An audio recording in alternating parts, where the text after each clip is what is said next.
నమస్తే, నేను Chandu. Welcome to special story. ఇక ఇవాల్టి స్పెషల్ స్టోరీలో వివిధ అంశాలు 1 by 1 చూద్దాం.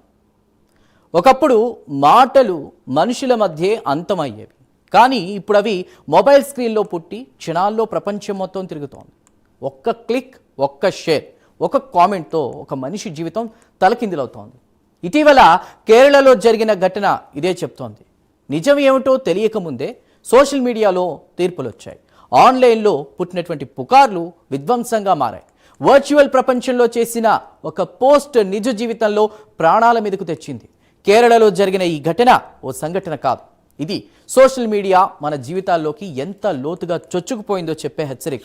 సోషల్ మీడియా మనల్ని కలుపుతోందా లేక నెమ్మదిగా మనల్ని నియంత్రిస్తోందా? భావ ప్రకటన స్వేచ్ఛ పేరుతో జరుగుతున్న ఈ అల్లకల్లోలం ఎప్పుడు ఆగుతుంది? సోషల్ మీడియా మన సమాజాన్ని ఎలా మార్చేస్తోంది? దీనివల్ల ఎవరు నష్టపోతున్నారు? ప్రపంచ దేశాలు ఏం చేస్తున్నాయి? మన దేశం ముందున్న సొల్యూషన్ ఏంటి? కేరళలో జరిగిన ఘటన ఇప్పుడు దేశానికి ఓ గుణపాఠం.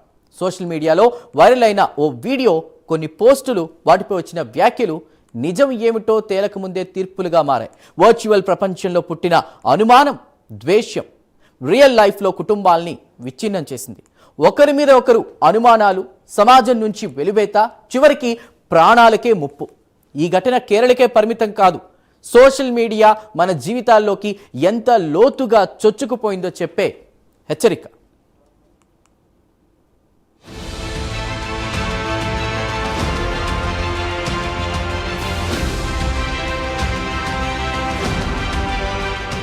కేరళలోని కోజ్కోడ్ జిల్లా గోవిందపురం ప్రాంతానికి చెందిన 40 ఏళ్ల వ్యక్తి ఆదివారం తెల్లవారుజామున తన నివాసంలో ఉరివేసుకుని ఆత్మహత్య చేసుకున్నాడు.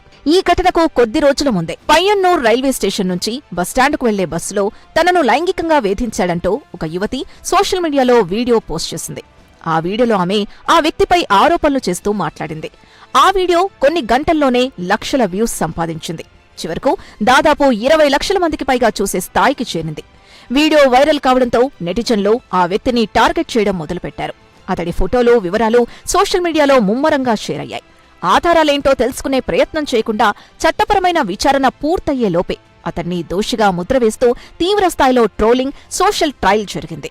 దీంతో సమాజంలో తన పరువు పూర్తిగా పోయిందని, తన వ్యక్తిత్వాన్ని బహిరంగంగా హననం చేస్తున్నారని తీవ్ర మనస్తాపానికి గురైన ఆ వ్యక్తి ఆత్మహత్య చేసుకున్నాడు.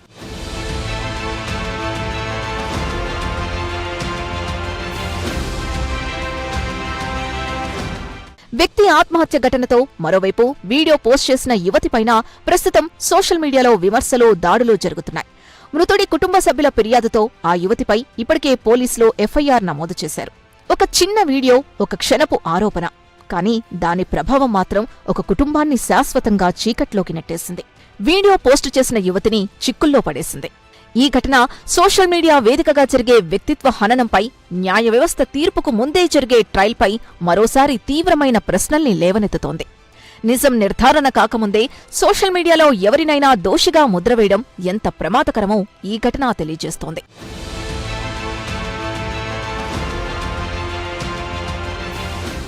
కేరళలో జరిగిన ఈ ఒక్క ఘటనే కాదు, ప్రస్తుత సమాజంలో సోషల్ మీడియా వల్ల నష్టపోతున్న కుటుంబాలు ఎన్నో ఘటనలు దేశవ్యాప్తంగా, ప్రపంచవ్యాప్తంగా ఎక్కడో ఒకచోట జరుగుతూనే ఉన్నాయి. ఒకప్పుడు గల్లీలో పుట్టే వదంతులు ఇప్పుడు సోషల్ మీడియాలో క్షణాల్లో లక్షల మందికి చేరుతున్నాయి. నిజం, అబద్ధం మధ్య తేడా తెలుసుకునేలోపే ఒకరి జీవితం మీద మరొకరు తీర్పులిచ్చేస్తున్నారు. సోషల్ మీడియా మనుషులను కలుపుతుందని మొదలైన ప్రయాణం నేడు విడదీసే స్థాయికి చేరిందా అనే ప్రశ్న కేరళ ఘటన తర్వాత మరింత బలంగా వినిపిస్తోంది.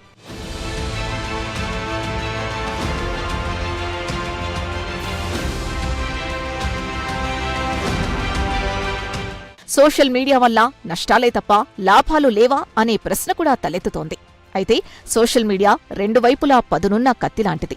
సరైన వినియోగం ఉంటే సమాచారం, అవగాహన, సామాజిక మార్పుకు ఇది ఒక శక్తివంతమైన వేదిక. అదే సమయంలో గోప్యతను అడ్డుపెట్టుకుని ద్వేషం, అశ్లీలత, వదంతులు వ్యాప్తి చేస్తే అదే వేదిక వినాశనానికి కూడా కారణమవుతుంది. అయితే అందరి మదిలో ఉన్న ప్రశ్న ఒక్కటే, సోషల్ మీడియాను నియంత్రించాల్సిన బాధ్యతెవరిది? ప్రభుత్వాలదా, కంపెనీలదా, లేక జనాలదా? సోషల్ మీడియా నియంత్రణ పూర్తిగా ప్రభుత్వాల చేతిలో ఉంటే భావ ప్రకటన స్వేచ్ఛకు ముప్పు అనే వాదన చాలా కాలంగా ఉంది. మరోవైపు నియంత్రణ లేకపోతే సమాజం మీద దుష్ప్రభావాలు మరింత తీవ్రమవుతాయన్నది మాత్రం వాస్తవం. అందుకే చట్టాలు స్పష్టంగా, నేర నిర్వచనం ఖచ్చితంగా ఉండాలి. ఇప్పటికే ఉన్న చట్టాల్ని సమర్థవంతంగా అమలు చేస్తే ఆన్లైన్ దుండగుల్ని అదుపు చేయడం అసాధ్యం కాదు.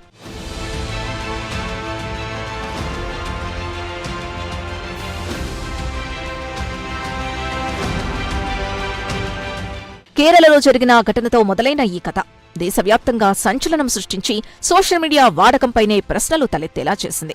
సోషల్ మీడియానే మన జీవితాల్ని నియంత్రిస్తుందా అనే సందేహం వ్యక్తమయ్యేలా చేస్తోంది. పిల్లలు, యువత, మహిళల భద్రత కోసం ఇప్పుడు తీసుకునే నిర్ణయాలే భవిష్యత్తును నిర్ణయించబోతున్నాయి. ఈ డిజిటల్ యుగంలో స్వేచ్ఛకు హద్దులెక్కడా, భద్రతకు బాధ్యతెవర్తి అన్న ప్రశ్నలకు సమాధానం వెతకాల్సిన సమయం ఇది.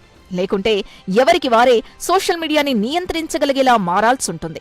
ఏదైనా పోస్ట్ను షేర్ చేసే ముందు, పోస్టుపై కమెంట్స్ చేసే ముందు ఖచ్చితంగా ఆలోచించి చేయాల్సిందే.